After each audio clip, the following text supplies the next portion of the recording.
بسم اللہ الرحمن الرحیم۔ السلام علیکم۔ حضرت یونس علیہ السلام کا واقعہ۔ حضرت یونس علیہ السلام اپنی قوم سے دل برداشتہ ہو کر بستی سے نکل گئے تو دریا میں سفر کرنے کے لیے مسافروں سے بڑی ایک کشتی میں سوار ہو گئے۔ جب کشتی دریا کے درمیان پہنچی تو کشتی ڈگمگانے لگی اور قریب تھا کہ وہ ڈوب جائے۔ ملاح نے کہا کہ کوئی ایسا مسافر کشتی میں سوار ہے جو اپنے مالک سے بھاگ کر آیا ہے۔ جب تک وہ کشتی سے نہیں نکلے گا کشتی کنارے پر نہیں پہنچ سکے گی۔ کشتی میں سوار افراد میں سے کوئی بھی اپنے آپ کو مالک سے بھاگنے والا تصور نہیں کر رہا تھا۔ آخرکار مسافروں نے آپس میں مشورہ کر کے یہ طے کیا کہ قرعہ اندازی کر لیتے ہیں، جس کے نام کا قرعہ نکلے گا اسے دریا میں پھینک دیں گے تاکہ باقی مسافر اپنی منزل تک پہنچ سکیں۔ چنانچہ قرعہ اندازی کی گئی تو قرعہ حضرت یونس علیہ السلام کا نکلا۔ لوگ آپ علیہ السلام کو دیکھ کر کہنے لگے کہ اتنا خوبصورت، پاکیزہ، حسین و جمیل اور معصوم صورت والا اپنے مالک سے بھاگا ہوا نہیں ہو سکتا، لہٰذا دوبارہ قرعہ اندازی کی جائے۔ جب دوسری بار قرعہ اندازی کی گئی تو پھر بھی حضرت یونس علیہ السلام کا ہی نام نکلا۔ لوگوں نے تیسری بار قرعہ اندازی کرنے کو کہا۔ جب تیسری بار قرعہ اندازی کی گئی تو پھر بھی قرعہ میں آپ کا ہی نام نکلا۔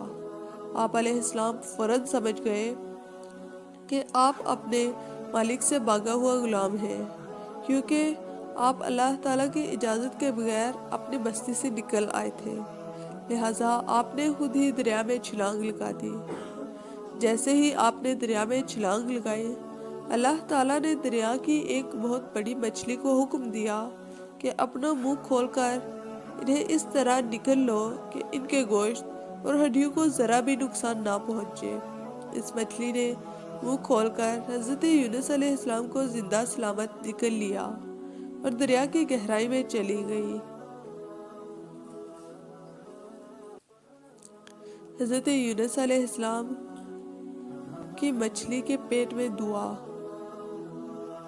حضرت یونس علیہ السلام جب مچھلی کے پیٹ میں پہنچ گئے اور وہاں اپنے آپ کو زندہ محسوس کیا تو اپنی غلطی کا اعتراف کرتے ہوئے اللہ تعالیٰ کے حضور گڑ گڑائے اور اللہ عز و جل کی خوب تسبیحات بیان کی۔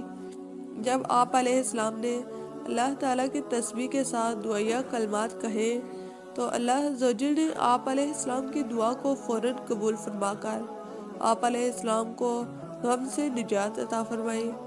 اللہ عز و جل نے 40 دن کے بعد مچھلی کو حکم دیا کہ دریا کے کنارے جا کر اپنے پیٹ سے انہیں باہر اگل دو۔ مچھلی نے اللہ تعالیٰ کے حکم کے تعمیل کرتے ہوئے آپ علیہ السلام کو باہر اگل دیا۔ اللہ عز و جل نے وہاں آپ علیہ السلام پر کدو کی بیل اگا دی۔ آپ علیہ السلام مچھلی کے پیٹ میں رہنے کی وجہ سے بہت زیادہ کمزور ہو گئے تھے اور آپ کا جسم نرم ہو گیا تھا۔ اس حالت میں اگر آپ پر ایک مکھی بھی بیٹھ جاتی تو آپ علیہ السلام اس کی تاب نہ لا سکتے تھے۔ کدو کی بیل کے پتے چوڑے ہونے کی وجہ سے یہ سایہ گنا ہوتا ہے اور اس کے قریب مکھی نہیں آتی۔ اس کے ساتھ ساتھ آپ علیہ السلام کے لیے ایک دودھ دینے والی ہرنی کو پابند کر دیا جو صبح و شام آپ علیہ السلام کو دودھ پلانے آیا کرتی تھی، یہاں تک کہ آپ بالکل تندرست ہو گئے۔ اور جب واپس قوم کے پاس آئے تو دیکھا کہ وہ تمام مسلمان ہو چکے تھے۔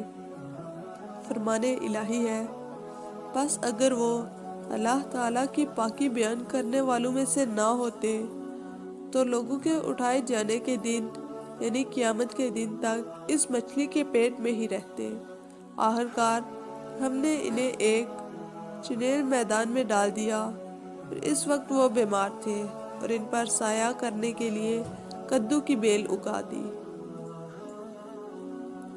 فرمان الہی ہے، بس آپ اپنے رب کے فیصلے تک صبر کیجئے اور مچھلی والے یعنی حضرت یونس علیہ السلام کی طرح نہ ہو جائیے جب انہوں نے اپنے رب سے دعا مانگی اس حال میں کہ وہ ہم سے برے ہوئے تھے۔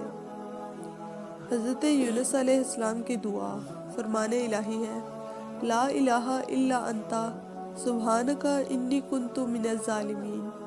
ترجمہ: اے اللہ، آپ کے سوا کوئی معبود نہیں ہے، آپ ہر عیب سے پاک ہیں، بے شک میں ہی ظلم کرنے والوں میں سے ہوں۔ حدیث رسول اکرم صلی اللہ علیہ وآلہ وسلم: جو شخص کسی بھی معاملے میں اللہ تعالیٰ سے ان الفاظ کے ساتھ دعا مانگتا ہے تو اللہ عز و جل اس کی دعا کو قبول فرما لیتے ہیں۔ سبحان اللہ۔ والسلام۔ خدا حافظ۔